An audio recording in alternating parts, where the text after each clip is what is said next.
Hey guys, Humble back again. Today I'm going to talk about 9 reasons why I will be getting the Galaxy S23 Ultra. I know on a year-to-year basis, phone don't really change that much anymore, but there is some fun and exciting stuff to look forward to with this phone. First, if you pre-order the phone, you get double the storage for the base price. So if you order the small Galaxy S23, typically you would only get 128GB, but if you pre-order it, you will get the 256GB model. Same thing for the Ultra. The standard is 256, but if you pre-order it, you get 512GB, which makes sense with all the new 8K video recording and all the camera features. It's going to take a lot more storage depending on if you use it a lot. So that is one of the perks of pre-ordering these Galaxy phones. Another feature I look forward to testing is the UFS 4.0 flash memory. It's supposed to be a lot faster than the previous technology, which is only present in the bigger Galaxy series, like the Ultra. The small S23 is not going to have that technology, so look forward to just testing it to see how much faster it is.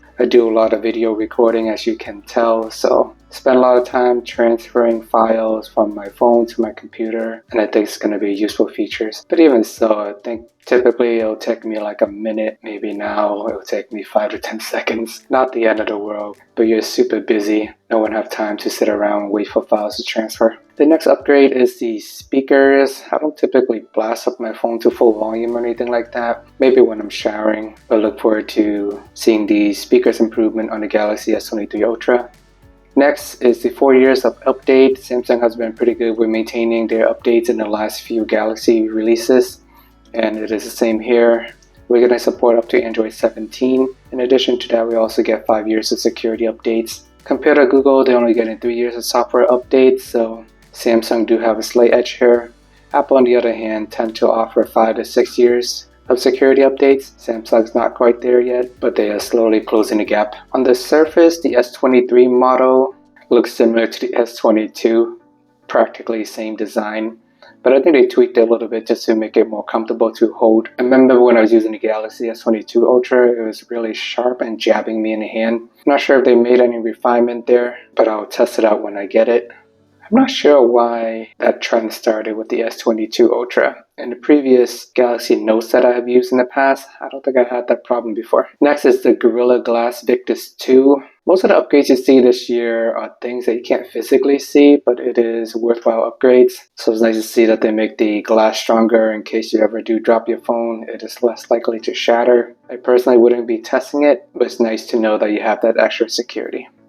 And if you like what you see so far, please remember to like and subscribe so I can keep making more videos like these. Next is the big camera upgrade. You're going to see the 200 megapixel sensor in the Galaxy S23 Ultra, but in reality, you're not really going to be using the 200 megapixel every single shot, or else it's going to be like a 50 megabyte file for every photo. The biggest thing behind the 200 megapixel sensor is just the pixel bending and all that mumbo jumbo, but in reality it's just going to give you better photos in theory. I'm nervous every time companies do change the sensor because it does take time to fine-tune it. You will see that in the Pixel series, which offer one of the best cameras in smartphone. They've been using the standard 12 megapixel camera since the beginning of time, and it's been working great for them. Most of the work is just done behind the scene with the software tuning. So in general, higher megapixel doesn't necessarily mean better photos, but it does give them more flexibility there. Playing with the 100x zoom on the Galaxy phones has always been fun. We'll see if there's any refinements there as well.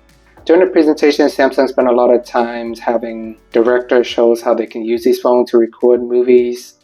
There was a big focus on night videos, so you can be sure I would be testing out these phones in complete darkness and try to replicate some of the stuff they were showing us on the screen. See what all the hype is about. And they got other fancy names such as astral videography or whatever they're calling it these days, where you can record the stars. I'll test that out as well, just to see if there's anything worthwhile.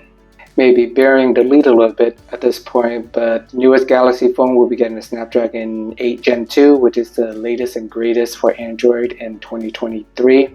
As always, it is more efficient than the previous years, and I do like that Samsung is including this chip across all their models across the world. I know in previous years, with other Galaxy series, the UK, Africa, and some parts of the world do get the inferior Samsung Exynos chip. At least now Samsung is including the best of the best all across the world and all across the models as well. I'm glad they didn't copy Apple there and cheap out on the base model while only keeping the newest chip on the Ultra. But with the Snapdragon 8 Gen 2, you're going to see better efficiency, and in some cases, in theory, it can beat Apple's latest chip, but I'll believe it when I see it. More efficiency means the phone's not going to overheat and get warm over time. Hopefully better battery life performances, which Galaxy phones are not really known for. I'm a little bit skeptical about this as they didn't call it out during the presentation, so it makes me a little nervous. If they were to achieve a breakthrough in battery life and don't talk about it, it is a lost opportunity. But I look forward to testing it out, because typically if you ask anybody what do they want most in a smartphone, I would say they want the best camera, the best performance, and best battery life. Those are probably the three most important things. Samsung pretty narrowed down the camera and performances.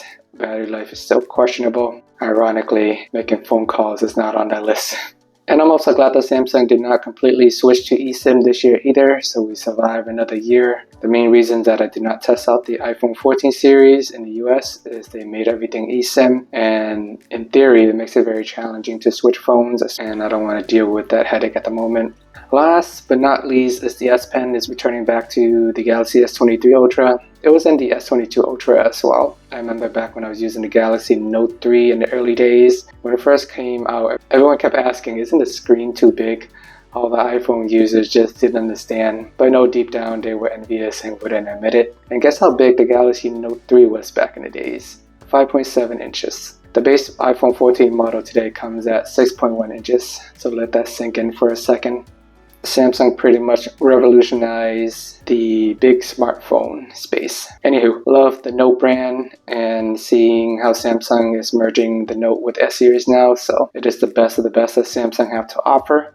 And in regards to the S Pen, I like the idea of having the pen and actually using it, and then I remember that I can't play certain games with it, so it annoys me and I'll just tuck it away forever. Occasionally I might need to sign a document here or there, but it's still cool to have. Oh, and I can't read my handwriting most of the time, so that's probably why I'm better off not using it. I actually did order the Galaxy S23 Ultra and the small Galaxy S23 as well, and I will be testing both at the same time. My plan is to alternate my SIM each day just to give you guys a real day-in-life experience with each phone at the same time. So stay tuned for more coverages there. If you like seeing contents like these, please check out my other short videos. Remember to turn on the notification bell, and see you guys next time.